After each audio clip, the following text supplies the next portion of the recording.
So rate of translation is the distance traveled in a linear direction in a unit time, and the rate of rotation is denoted by omega vector, and it has three components if the motion is three-dimensional, and obviously if the motion is only one-dimensional, then it will be reduced to half of partial derivative of w with respect to y minus partial derivative of v with respect to z.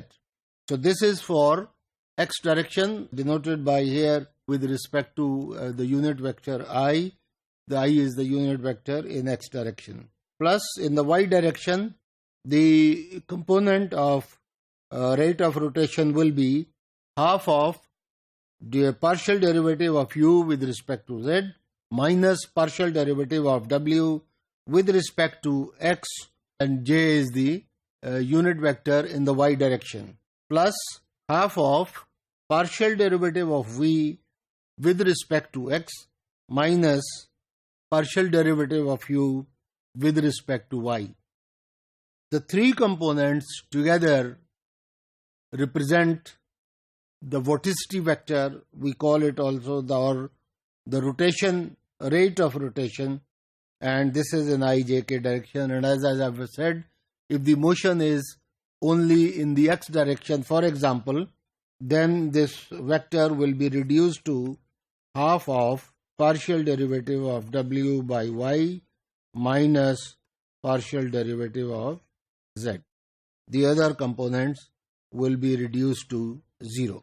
So linear strain rate is defined as the rate of increase of length per unit length.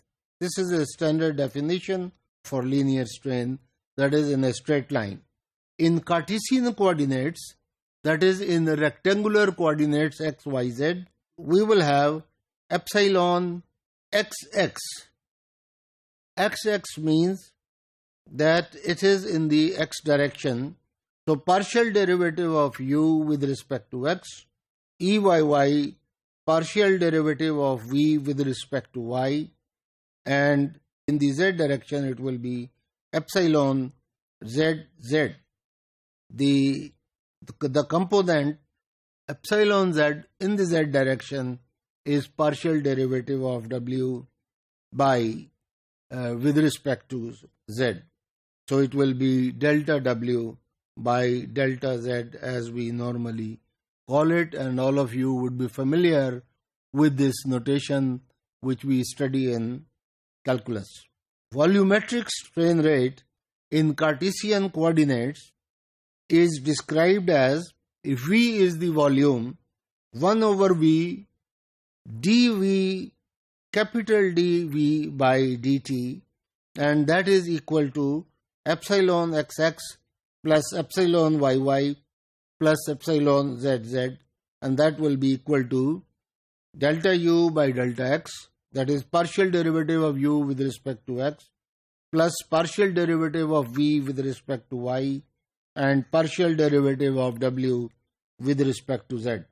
The volumetric strain rate will be 0 in an incompressible flow, which this means it is obvious that if the fluid is incompressible, if it is not possible that at the application of external force there is a change in the length or dimensions of fluid, it cannot expand nor get compressed, so we call that kind of fluid as incompressible flow. If its dimension cannot be changed with the application of the external force, then obviously the volumetric strain, there will be no change in the volumetric strain rate, and therefore that will be 0 in that condition. Shear strain rate at a point is defined as half of the rate of decrease of the angle between the two initially perpendicular lines that intersect at a point. As I showed you in the diagrams in the beginning, that when the shear strain exists, then how do we measure it?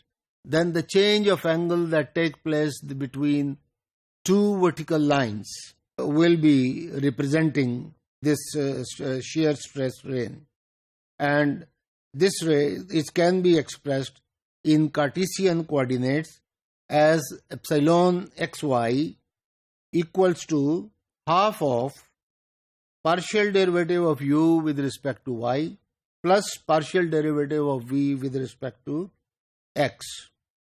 Epsilon zx, that will be equal to half of partial derivative of w with respect to x plus partial derivative of u with respect to z, and finally the third component will be half of partial derivative of v with respect to z plus partial derivative of w with respect to y. So these are three components in the xyz direction in Cartesian coordinates.